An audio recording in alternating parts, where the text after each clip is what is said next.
Hello friends, welcome back my YouTube channel biology science. आज हम आप लोगों को गाल्जी काय अथवा गाल्जी बॉडी के बारे में बताएंगे। तो पूरी जानकारी के लिए मेरा पूरा वीडियो लास्ट तक देखिए। चलिए शुरू करते हैं। तो गाल्जी काय की खोज इटली के वैज्ञानिक कैमिलो गाल्जी ने सन 1898 ईस्वी में उल्लू की तंत्रिका कोशिकाओं में की थी। पूरे वाक्य को अच्छे से समझें। देखिए, इस पूरे वाक्य से कई प्रश्न बनते हैं। जैसे गाल्जी काय की खोज किसने की? तो बताएंगे कैमिलो गाल्जी ने की। गाल्जी काय की खोज कब हुई? तो सन 1898 ईस्वी में हुई। गाल्जी काय की खोज किसकी कोशिकाओं में हुई?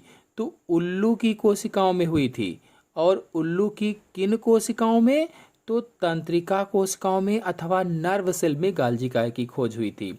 यदि आप लोग तंत्रिका कोशिका क्या होती है जानना चाहते हैं तो मेरे चैनल वीडियो अपलोडेड है, आप लोग जाकर के देख सकते हैं। आगे बढ़ने से पहले आपको बता दूं कि गाल्जी काय को कई नामों से जाना जाता है। जैसे गाल्जी काय, गाल्जी उपकरण, गाल्जियोसोम, डिक्टियोसोम, कई सारे इसके नाम हैं। तो गाल्जी काय सभी यूकैरियोटिक कोशिकाओं में पाया जाता है। अगर यूकैरियोटिक कोशिकाओं की बात की जाए तो सभी यूकैरियोटिक कोशिकाओं में पाया जाता है।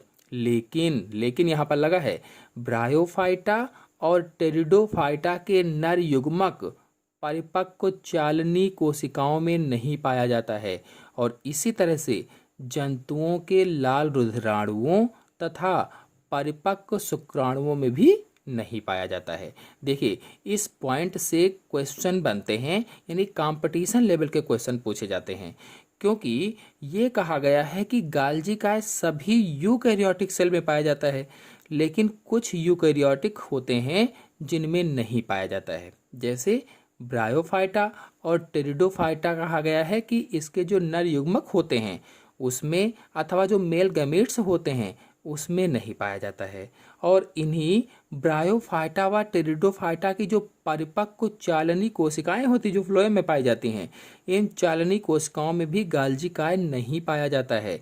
बिल्कुल इसी तरह से जंतुओं की जो लाल रुधिर कणिकाएं होती हैं, जो लाल रुधिर कोशिकाएं होती हैं, यानी जो आरबीसी होती हैं, उसमें भी गाल्जी काय नहीं पाया जाता है। और जंतुओं के जो परिपक्व शुक्राणु होते हैं, यानी मेच्योर स्पर्म होते हैं, इसमें भी गाल्जी काय नहीं पाया जाता है। तो ये कुल मिलाकर के इस लाइन का अर्थ हुआ। मतलब ये यूकैरियोटिक कोशिकाएं होते हुए भी इनमें गाल्जी काय नहीं पाया जाता है। यानी यूकैरियोटिक कोशिकाएं हैं लेकिन फिर भी इसमें गाल्जी काय नहीं पाया जाता है। लेकिन बाकी सभी यूकैरियोटिक कोशिकाओं में गाल्जी काय अथवा गाल्जी बॉडी पाया जाता है। तो पादप कोशिकाओं अथवा प्लांट सेल में गाल्जी काय के कई छोटे छोटे समूह होते हैं, छोटे छोटे, जिन्हें डिक्टियोसोम कहा जाता है। इन छोटे छोटे समूहों को क्या कहते हैं? डिक्टियोसोम कहा जाता है। इसीलिए इसको डिक्टियोसोम भी कहते हैं। मतलब निम्न श्रेणी के जो आकाशेरुकी जंतु हैं, यानी जिनमें रीढ़ की हड्डी नहीं पाई जाती है। आकाशेरुकी ऐसे जंतु जिनमें रीढ़ की हड्डी नहीं पाई जाती है। तो इन जंतुओं और जो पादप होते हैं, इनमें गाल्जी काय के जो अवयव हैं वे छितरे हुए पड़े रहते हैं बहुत सारे, उनको ही डिक्टियोसोम कहते हैं। ये मतलब हुआ इसका। अच्छा, अब प्रोकैरियोटिक कोशिकाओं की बात की जाए तो प्रोकैरियोटिक कोशिकाओं में गाल्जी काय नहीं पाए जाते हैं या गाल्जी काय नहीं होते हैं। आपके मन में एक प्रश्न हो कि प्रोकैरियोटिक कोशिकाएं किस में पाई जाती हैं? तो बैक्टीरिया यानी जो जीवाणु होते हैं इनमें प्रोकैरियोटिक कोशिकाएं पाई जाती हैं। जो नील हरित शैवाल होते हैं इनमें प्रोकैरियोटिक कोशिकाएं पाई जाती हैं। जो माइकोप्लाज्मा है ये भी प्रोकैरियोटिक कोशिका होती है और संसार की सबसे छोटी कोशिका होती है। तो इन सब में प्रोकैरियोटिक कोशिकाएं पाई जाती हैं और इनमें गाल्जी काय नहीं पाया जाता है। आपको बता दें कि प्लांट सेल अथवा पादप कोशिकाओं में इनकी संख्या प्रत्येक कोशिका में 25,000 तक होती है। यानी अगर प्लांट सेल की बात की जाए, पादप कोशिका की बात की जाए, तो प्रत्येक कोशिका में 25,000 तक इनकी संख्या होती है। यानी एक प्लांट सेल अथवा एक पादप कोशिका में लगभग में 25,000 तक गाल्जी काय पाए जाते हैं। चलिए अब गाल्जी काय की संरचना को समझ लेते हैं।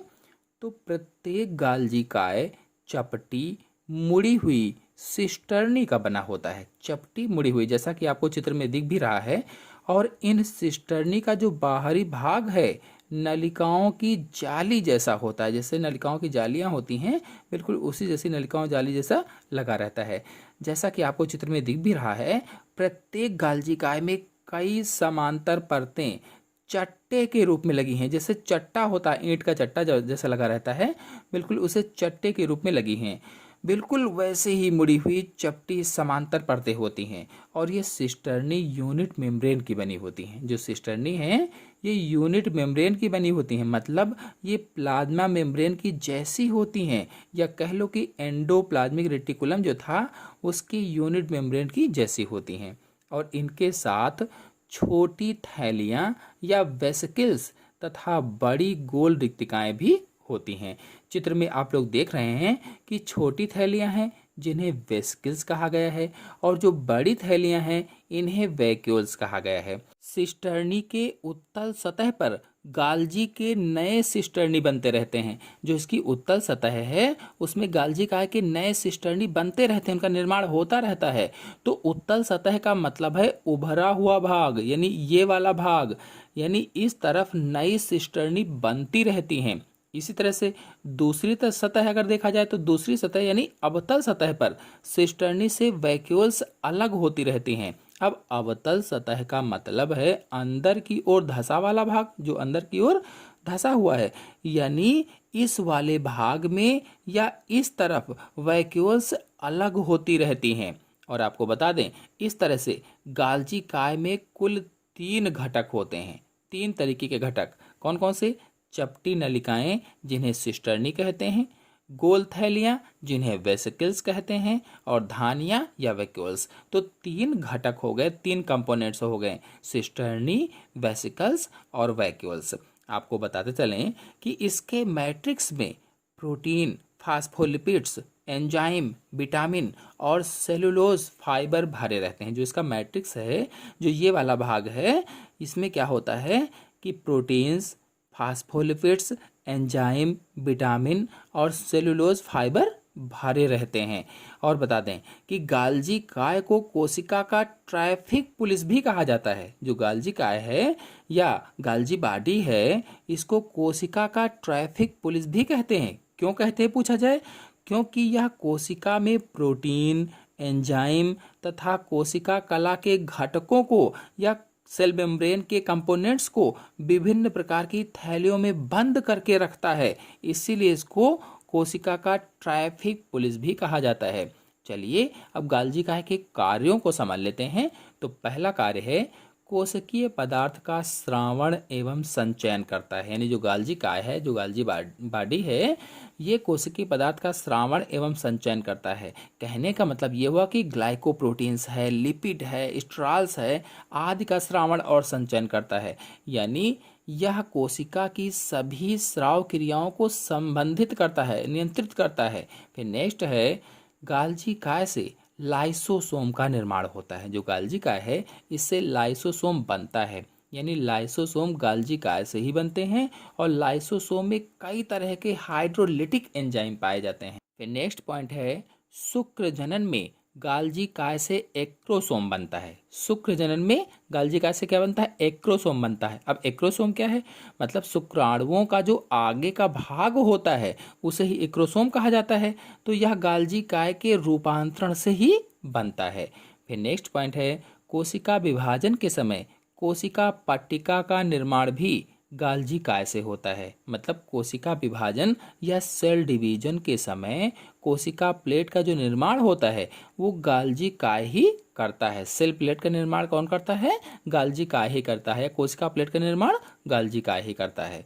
फिर नेक्स्ट पॉइंट है उत्सर्जी पदार्थों को कोशिका से बाहर निकालने में सहायता करता है। जो उत्सर्जी पदार्थ होते हैं उनको कोशिका से बाहर भी करता है। फिर नेक्स्ट है कोशिका भित्ति के निर्माण में भी सहायक है। मतलब ये कोशिका भित्ति के निर्माण के लिए आवश्यक जो पेक्टिन पदार्थ होता है उसका संश्लेषण करता है। इसीलिए कहा गया है कि कोशिका भित्ति के निर्माण में सहायक है। तो कैसे सहायता करता है? जो पेक्टिन पदार्थ होता है उसका संश्लेषण करता है।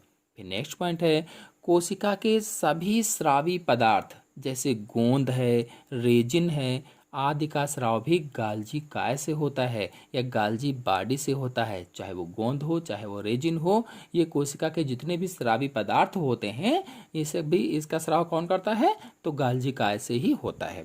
आशा है आप सभी लोगों को गाल्जी काय अथवा गाल्जी बाडी अच्छी तरह से समझ में आ गया होगा। समझ में आ गया हो तो वीडियो को लाइक और शेयर कीजिए। चैनल पर नए हैं तो चैनल को सब्सक्राइब कर लीजिए। धन्यवाद।